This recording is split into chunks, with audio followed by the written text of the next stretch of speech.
We'll look at number 6. Okay, we're rolling. Okay. What did you learn from playing sports that you use today? Oh, you know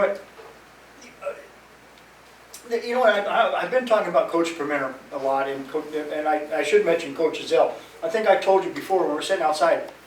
Coach Zell, if he had coached at any other school other than Foothill, if he'd have been someplace else, there'd have been a stadium named after Coach Zell. He was that good.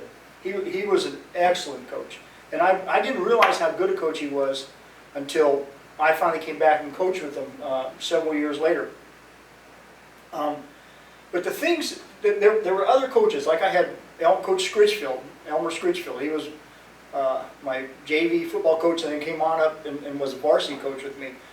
He coached me in baseball. Bruce Farmer, who was my baseball coach back then, a bunch of guys. And I am a combination, just like probably you were, a combination of all the coaches that you had. You took what you thought was the best things from those coaches, and something you'll probably do when you get older, you start coaching. You take the best things and you add that to your own personality. Now you're going to have your own personality. I have my own personality coaching. You know, I got fired up and walked up and down the sidelines. I still have kids call me back because I used to chew tape. I used to chew tape like it was tobacco. It's one of I still have teeth after doing that. And I'd walk up and down the sidelines. I was just crazy. But I also did a lot of things that other coaches from here, like, one example is Ned. I hate to go back to him again, but when I coached football, every time we played somebody, Coach Permenter would always have big signs up on the wall of all the players, the starting offense, starting defense, all their stats, and every one of them, they'd always say there that they're 6 foot tall, 46-inch chest, 32-inch waist, and they run like deer.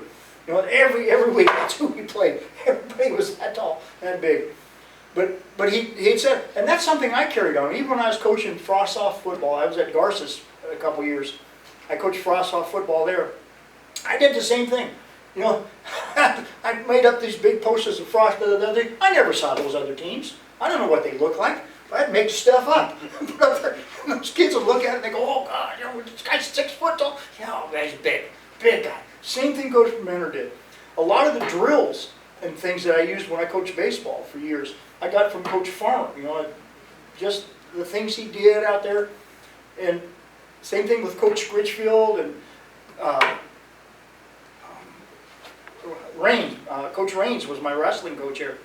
You know, and just the toughness that man had. Oh, he was tough. You know, and I'd like to think that I was able to use some of that in my coach. I coached wrestling at Wasco for 2 years. I was a wrestling coach there, and I drew from what Coach Raines had taught me, you know, about the sport, and so I took a piece of everything that I had here. I was lucky enough to have a good set of coaches that knew their stuff. Well, I thought they knew their stuff at the time, and I'm sure they, and just like I thought I knew my stuff when I got older. But I was able to compile that into my own coaching experience and make me a better coach. And that was all part of the Foothill family. Because you look out now at some of the coaches around here, the teachers and administration and stuff, a lot of them came from Foothill. Yeah. A lot of them did. If you could think one teacher or for something they did for you, who would that teacher be and what did they do for you? Other than a coach. Yeah, it'd have to be Mrs. Conley. My senior year, she was an English teacher here. Oh, she was just, God put her in my life at that time, because I was kind of lost my senior year. Some things had gone on, like I said, personally in my life, and she was a sounding board. I was able to go and talk to her about all the problems I had, and she was amazing. She was amazing. And she was struggling at the time herself. Her husband was just sent over to Vietnam. You know, he was fighting in Vietnam at the time. And rather than drop back and isolate herself from everything, and she was able to reach out to me, and not just me, but several other people. I remember Cy Lowen, a friend of mine, Chuck Gravis. You know, Chuck Gravis, we'd meet in her classroom after school or during free period, and she'd stay there with us and talk. wasn't about like, the whole gamut of life, all the way from what we were doing in school, writing, because she was an English teacher, how to write a short story, how to write, books that we should be reading, just giving us information, making us better people, more rounded people, because my whole life was surrounded by sports. Everything I did was a matter of sports. Like I think I told you before, I played JBA baseball, basketball.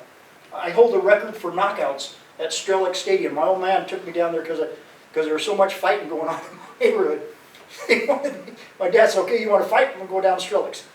And he took me down to Strellick's and I started fighting. Now, one thing I tell you about the record for knockouts, that's because I was knocked out more times than anybody then. Because I was only about 13, 14 years old. My old man took me down there. Well, I was fighting guys 16, 17 years old. And I was about 190 pounds, but I was only 5'9". Well, I was fighting these guys 6'2". Their jab was coming out the back of my head, I was fighting inside all the time. My old man said, get your head up. I said, God dang it, Dad, every time I take my head up, they hit me. But I did okay here locally. I go out of town, I got thumped. But anyway, my whole life was around sports. She was the person that brought me out of that. Not that I wanted to get out of it, but just gave me a different insight to life, literature and reading. And I read today books now because of her. I didn't read a book prior to that year, but because of her, I started reading more. And to this day I read. She saved me. She saved me. She really did. But not just me. I don't want to, she saved a lot of kids. She was quite the lady. Quite the lady. Okay, so that's it for this section.